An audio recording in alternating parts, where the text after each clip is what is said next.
All right. What's up, everybody?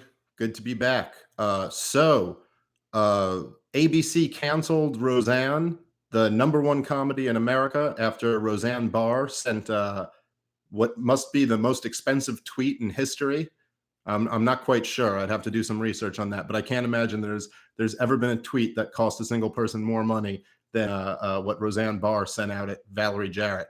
Roseanne's apologizing profusely and blaming Ambien and comedians falling victim to the PC cops.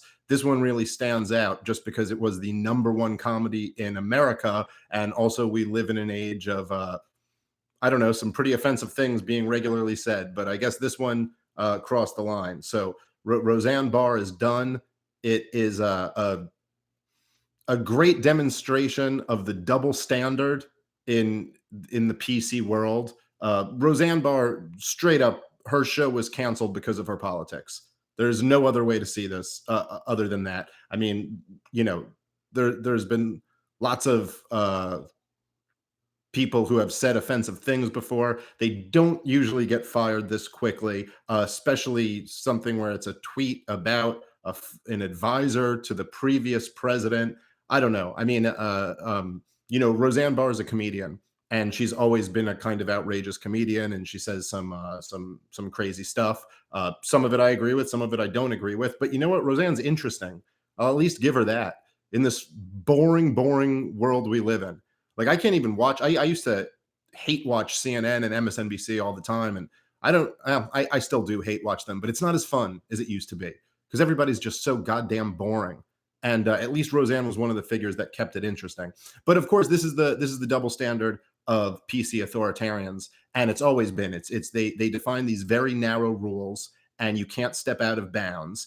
And if you do step out of bounds, you can be hit, but then they're very selective about who they hit and who they don't, right? So, I mean, compare what Roseanne just said, right, to what Joy Reid on MSNBC came out and said about gay people and how people are disgusted when they see two men making out, and I don't remember all the other stuff from those blogs that came out. But Joy Reid, by the way, is not a comedian. Joy Reid is a journalist. And but it was fine that she said that. She didn't have to lose her show. She didn't have to get fired. She wasn't even suspended. So that's fine. A journalist can come out, and the reason why it's fine is because she has the correct politics. That's it. That's what this whole thing is about. And Roseanne did not. Roseanne was highly critical of Barack Obama and Hillary Clinton, and she was a Trump supporter. So that's it. But Joy Reid's fine. How about Harry Reid? No relation to Joy Reid. Harry Reid was the Senate Majority Leader, and he said that the reason Obama won is because he spoke with a Negro dialect. That was Harry Reid's quote.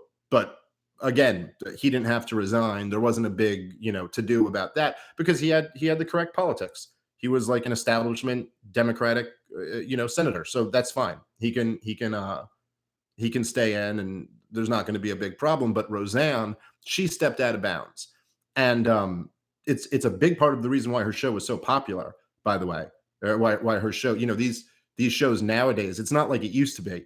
These shows nowadays, if you get a couple million people watching, you're like a huge success. And she was getting tens of millions of people to watch her show. And in the age of Netflix and YouTube and all this stuff, that's a pretty good accomplishment. So Roseanne, just think about this, right? It was a huge controversy that Roseanne's character on Roseanne supported Trump. Just think about, like, is that not a clue to anyone that this is a little bit strange? Like it was controversial that there was a character who supported the sitting president. I mean, you know, Trump did get something like 63 million people to vote for him. There's a lot of people who support Trump in this country. Maybe a big part of the reason why Roseanne was so successful was because she actually had a show that was about, somebody who supported Trump in the heartland. And I don't even think that was a central aspect of the show, but there's nothing else like that on television. That's it. Is when people who are in this left wing like world, they just assume everyone thinks like them. But it's like, look at the country. That's not what it is. And then, of course, they have to put everyone into a box. So they pounce on this because she's a Trump supporter, and the the image of a Trump supporter is supposed to be a racist.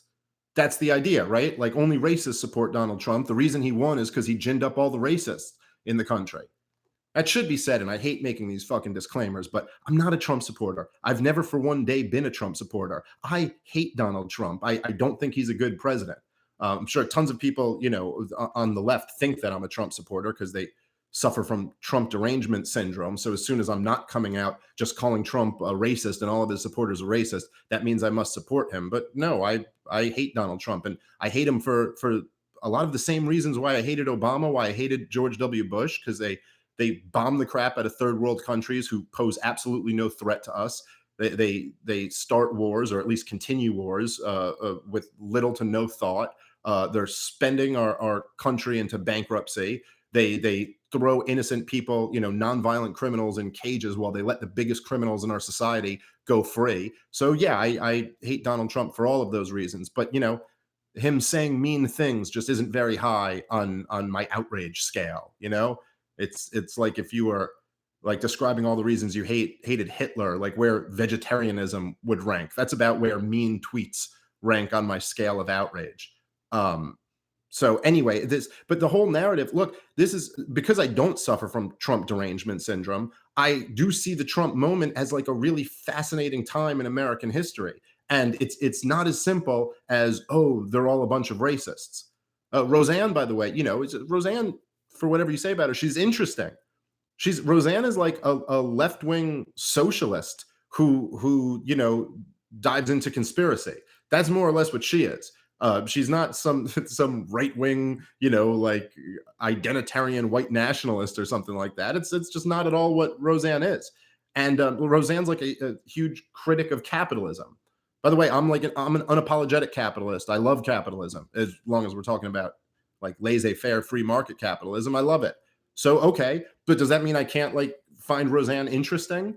I don't know. By the way, for all the people who it's like, oh, Donald Trump, he's only president because he ginned up all the racists, or you hear this all the time, like, well, he just played to white America's anxieties and things like that. Well, the facts don't really bear out your argument.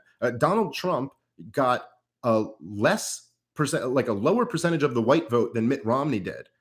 The reason Donald Trump's president is because he got a higher percentage of the black vote and a higher percentage of the Latino vote, and he was able to swing hundreds of counties that went for Obama to go for Trump. There's probably millions of people who voted for Obama and Trump. That again, you won't hear that on the mainstream media because that doesn't fit into like any of this narrative. But yeah, a whole bunch of people who voted for Bernie Sanders came over and voted for Trump. That's actually what ended up happening. And what the thing, it's just more interesting than people want to make it out to be. Farrakhan loves Trump. Farrakhan ain't marching in Charlottesville, but he loves Donald Trump. I think one of the things he loves about Donald Trump is that Trump is discrediting the FBI. And Farrakhan, unlike all the kind of mainstream media, African American advocates who seem to have, they're like, you can't criticize the good men and women at the FBI. Farrakhan actually remembers what the FBI did to all the civil rights leaders. He remembers what they did to Martin Luther King and to Malcolm X and all those guys. Yeah, so he's not he's not on board with this thing.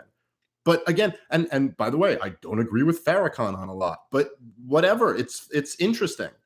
Yeah, Roseanne is an interesting person. She's got some views that I'm sure I disagree with, and some that I'd probably be more sympathetic to. But yeah, this is the problem. She has the wrong politics.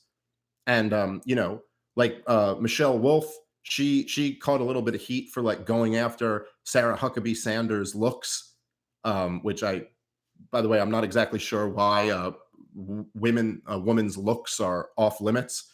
I don't know. I think it's fine. I've never heard anyone say men's looks are off limits. I've never heard you could trash Donald Trump for his hair or his skin or anything. That's all these guys do. Anyway, that's all fine. You're allowed to do that, no problem. But Roseanne had the wrong politics, and now she sent out a tweet. Even if you're offended by the tweet, like I don't care.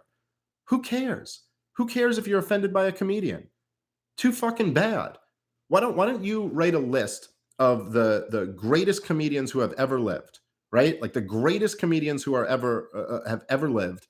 right, George Carlin and Richard Pryor and Dave Chappelle or Bill Burr, like whoever you think, these the great comedians, and then tell me that there's nothing they've ever said that you consider offensive. It's ridiculous. This is what comedians do, and they should be free to do it. And that goes for Michelle Wolf as well as for Roseanne Barr. But the big difference, really, is that Michelle Wolf is like a left leaning Hillary Clinton supporter, so she can go have her show on Netflix. That's fine. It doesn't matter what joke she said. But Roseanne Barr, she's like into conspiracy, and she's I guess a Trump supporter, so her show's got to be canceled. Anyway, it's a fucking weird time we live in. And let me tell you this, right? Like, what I hate about Donald Trump, if you want to be outraged about something, how about the fact that he sold $110 billion worth of weapons to the Saudi government who are using them to starve the people of Yemen to death? How about that?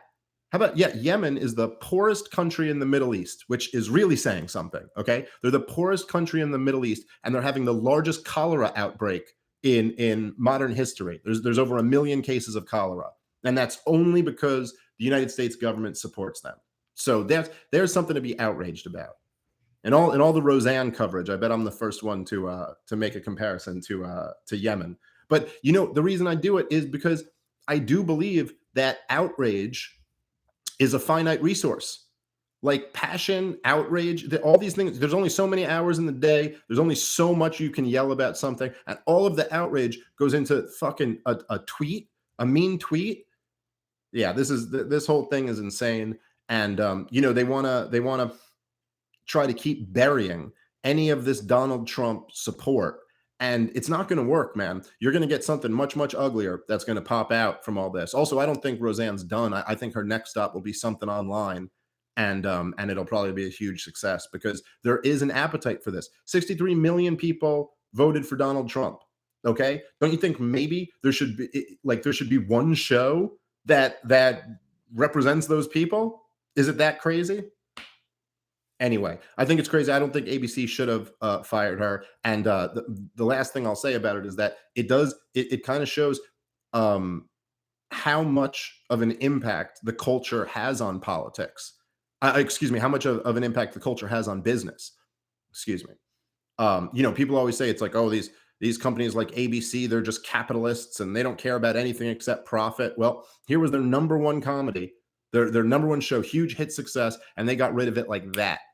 Not even a second thought, because really their values, whatever those values are, seem to be a little bit more important than the profit margin to them. So yeah, maybe if we had some outrage directed at something that made sense, something that warranted that outrage, yeah, we could probably, through the market, without government intervention or anything like that, we could probably end some real evil institutions in America. But instead, people would rather go after Roseanne because it's confirmation bias. Yep, all the Trump supporters are racist. So I guess Roseanne is just a member of the KKK now because she insulted Valerie Jarrett.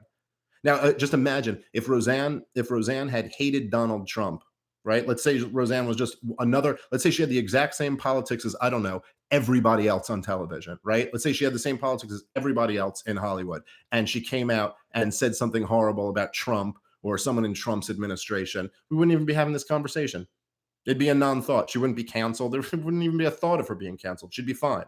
So if that isn't proof that the left-wing PC authoritarianism is real and is a truly like oppressive force, I don't know what does. All right. Anyway, that's it for today. See you next time.